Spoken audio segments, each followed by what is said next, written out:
Drama, thrills, chills, and spills in many acts is Roaring Wheels. The opening scene, a small brick track. The time, now. The tempo, fast. The result, spectacular. But nobody is hurt, and you'll see why.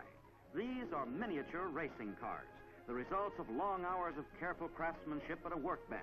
And they're not toys. And don't you let a model fan hear you call them that. Scene 2, the workshop. The place where dreams become reality for miniature racing fans, where every item specially manufactured for a world of Tom Thumbs is brought together, assembled, tested, run, and yes, repaired by a racing enthusiast who will never break a bone, never get a ticket for speeding. An eyedropper full of gasoline, and the model racing fan is all set to hit the open road. Self-starter? Sure, that's you. Just spin the wheels and soon she's purring like a kitten. Small in size, the realistic models, but those who build them and race them get a king-size boot out of the mighty midgets. See if you agree with them. All set for the start of a round of racing excitement. A dizzy round. The small fry speedsters chasing one another around the track like a swarm of angry hornets.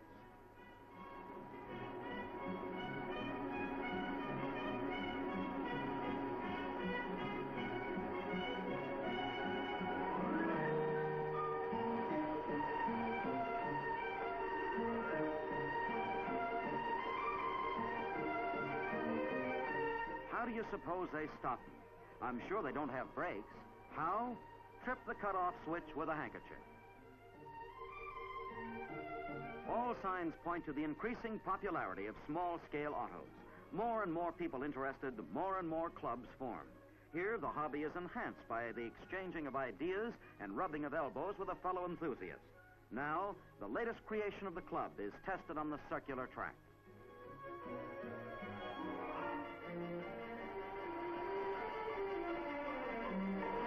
Thin wire restricts the radius, but not the speed of the pell-mell little putt-putt around the circumference of the track. Speed records are not restricted to the big babies. The automotive small fry have their record books, too, and are always turning the page to new fame and new glory. End of Act 1.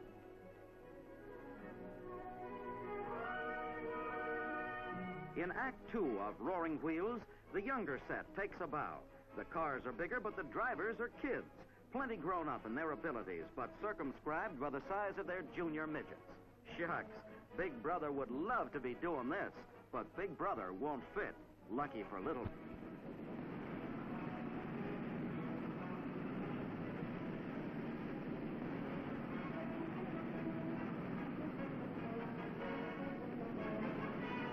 Wheels don't have to be this big to be roaring wheels. No, sir. And if you don't envy these youngsters their junior grade vehicles, brother, you have no ear for music. No motors here, just old man gravity. This is Akron and the Soapbox Derby. Kids come from far and wide for the great annual sporting classic with its top prize, a 4-year college scholarship. Germany, Canada, from every state of the Union they come.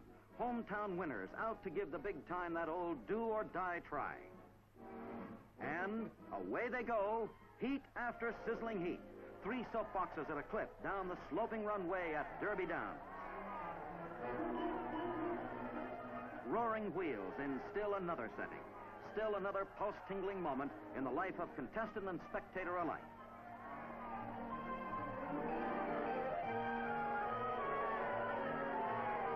It's a race against time and inertia. Soapboxes come to a halt after a time, but somebody's got to win. Somebody always does.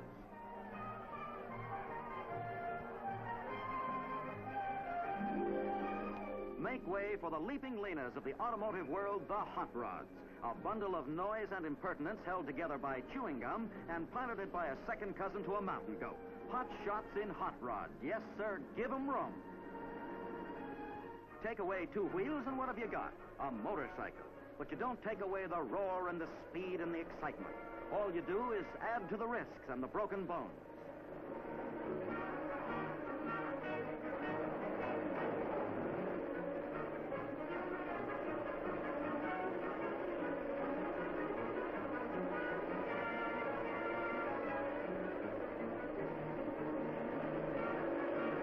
Roaring wheels. Man's quest for thrills and chills and spills. Keep a-going. Listen to those roaring wheels.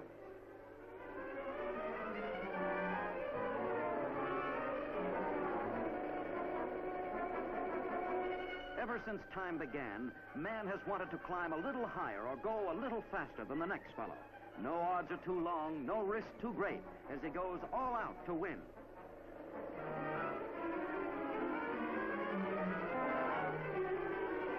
Combine a little faster with a little higher, and you have a motorcycle hill climb.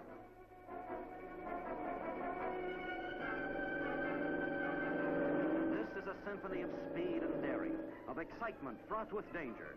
The music of roaring wheels accented on the upbeat by the cheers of the onlookers.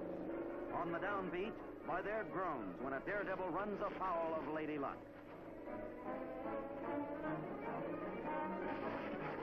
Yes, sir, here's mud in your eye.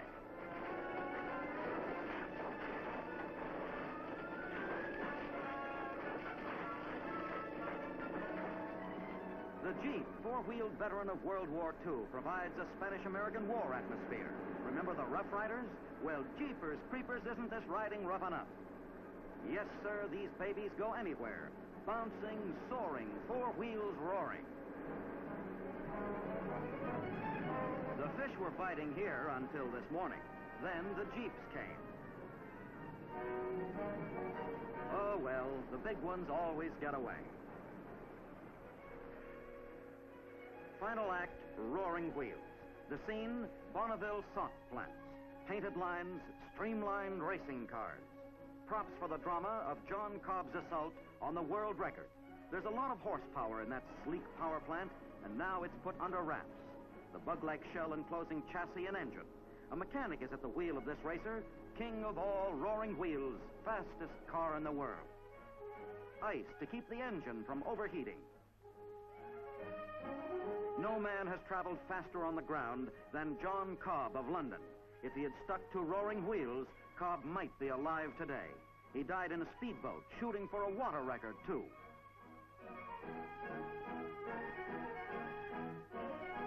How fast is fast? How far is the horizon? Almost without end. The day John Cobb streaked across the Utah Salt Flats and set a new speed mark.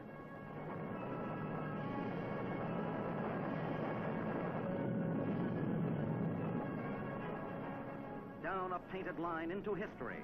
At 403 miles per hour goes John Cobb, and the curtain descends on a drama of roaring